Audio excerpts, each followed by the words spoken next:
भानुमति तीर्थ सेवन।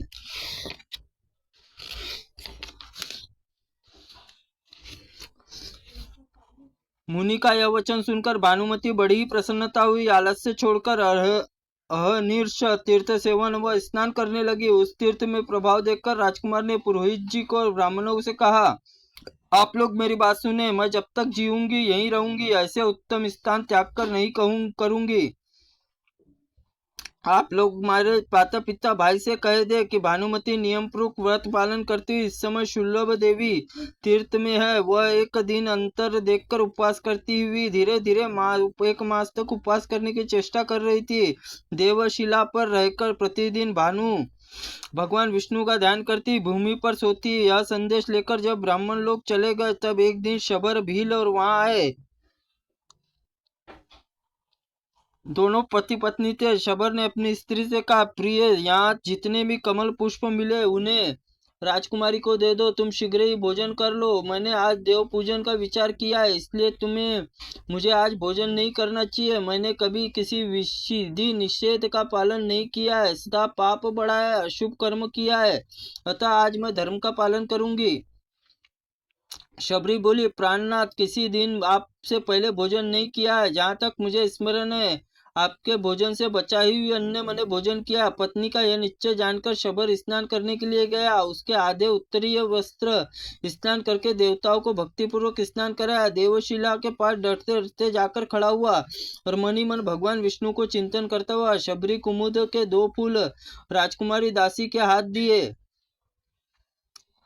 रानी ने उन फूलों को देखकर दासी से पूछा, तुमने ये दोनों फूल कहाँ पाए? बताओ, शीघ्र जाओ और पता लगाओ। यदि यह फूल मिले तो ले आओ।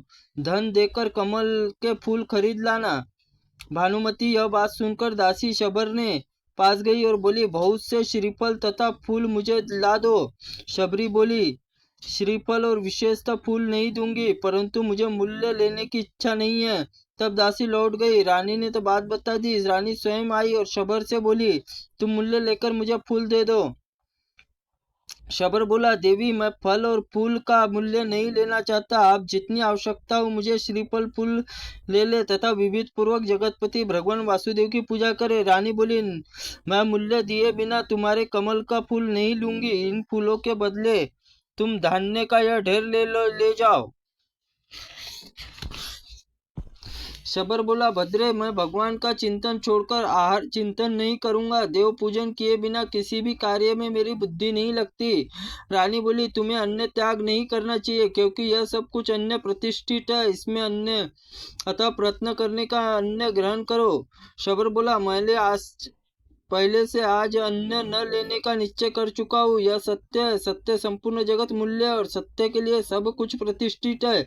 सत्य ही सूर्य तपते, सत्य चंद्रमा प्रकाशित होते, सत्य से ही वायु चलती, सत्य आधार पृथ्वी टिकी हुई है। अतः पूरा प्रयत्न मनुष्य के सत्य रक्षा करे, सत्य को लोभ कदापि न करे। रानी बोली, फूल के 4 प्रकार बताए गए। एक तो बगीचे चूर कर लाना, दूसरा जंगल से तोड़ के लेना, तीसरा मूल्य देकर खरीदना, चौथा दान रूप प्राप्त हुआ। इनमें से उत्तम फल कौन तो माना गया है तो स्वयं ही जंगल तोड़कर लाया गया है। बगीचे से फूल मध्य फल बताया गया है। खरीदे हुए फूल निष्कृष्ट श्रेणी में आते हैं तथा प्रतिग्रह प्राप्त हुआ फूल उसे विद्वानों में निष्फल बताया गया है।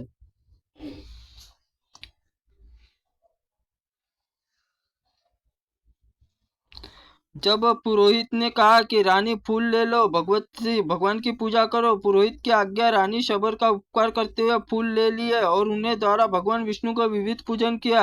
रात को जागरण करते हुए पुराण कथा भी सुनी। तदनंतर शबर ने धूप दीप और निवेदन करके श्री हरि का पूजन किया।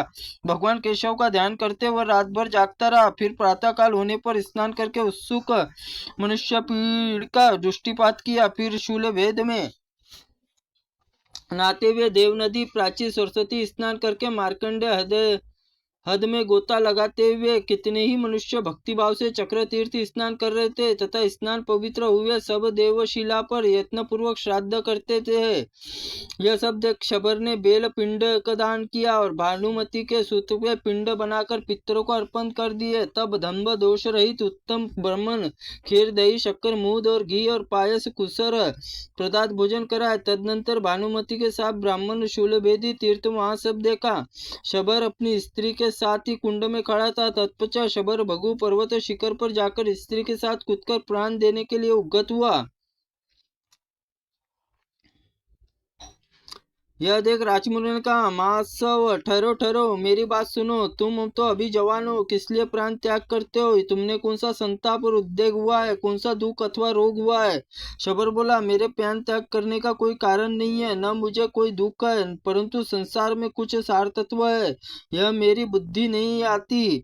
मनुष्य जन्म से बड़े दुख प्राप्त हुए। मनुष्य जन्म पाकर जो धर्माचरण नहीं करता वह थोड़े से दोष के कारण घोर नरक में पड़ता है। अतः तपस्वी, मैं इस तीर्थ में गिरकर प्राण देना चाहता हूँ। राजपुत्री शबर, अभी भी समय है। तुम स्वधर्म पालन करके नाना प्रकार के सत्य कर्म कर सकते हो। तुम्हें अन्न वस्त्र और धन दूंगी। तुम भगवान का ध्यान करते हुए सदा धर्म का आचरण करो। शबर बोला, देवी मुझे अन्न वस्त्र नहीं चाहिए, क्योंकि दूसरे का अन्न खाता है वह पाप को ही खाता है। कंदमूल फल आहार करते हुए उत्तम भिक्षान भोजन करके तीर्थों में स्नान करो तो सब पापों से मुक्त हो जाओगे। शबर बोला, देवी अपने हित का देखकर इस तीर्थ में प्राण त्यागने का विचार कर लिया है, अतः मैं सत्य का लोप नहीं कर सकता। यह मेरा निश्चय मत है, यह सब मुझे क्षमा करे। इतना कहकर उत्तरीय वस्त्र अपने पूर्वक बांध और स्त्री के साथ भगवान के ध्यान के लिए करके नीचे गिर पड़ा। लुढ़कता हुआ जब आधे पर्वत पर आ गया तब उसने प्राण निकल गए। कुंद से ऊपर जाकर उसका शरीर निश्चेच हो गया। उस समय शबर अपनी स्त्री के साथ दिव्य विमान पर चढ़कर उत्तम गति को प्राप्त हुआ। तीर्थ का महात्म्य देखकर रानी भानुमति हर्ष से भर गई और मन मन सोचा। विचार कुंड के समीप पहुंची। वहां बहुत से ब्राह्मणों को बुलाकर उन्होंने पूजन किया और सबको नाना प्रकार के दान दिए गए। उसके बाद रानी पर्वत से ऊपर चढ़ी और एक दिन चैत्र मास अमावस्या के तिथि पर्वत शिखर पर आरूढ़ होकर दोनों हाथ जोड़ दिए और ब्राह्मणों को इस प्रकार कहा, आप सब लोग मेरे माता पिता भाई बंधु बांधवों से कहिएगा तब मेरी त्रुटियों को क्षमा करे। यदि सूचित किया जाए तो भानुमति शूल भेदी तीर्थ में कठोर तपस्या करके शरीर त्याग कर स्वर्ग चली गई। ऐसा संदेश देकर रानी सबको विदा कर दिया और स्वयं ही पर्वत शिखर पर खड़ी हुई। उसने अपने आधे उत्तरीय वस्त्र को खूब कसकर बांध दिया और एकचित्त होकर पर्वत से अपने शरीर को छोड़ दिया। आधे पर्वत तक गिरकर आई। तब इतने में देवता और दैत्यों ने देखा कि भानुमति दिव्य विमान पर आरूढ़ होकर कैलाश धाम को चली गई। त्रुटिपूर्ण वाक्य के लिए भगवंत आप हमें क्षमा करे। ओम नमः शिवाय नमः। ओम स्कंद पुराणाय नमः।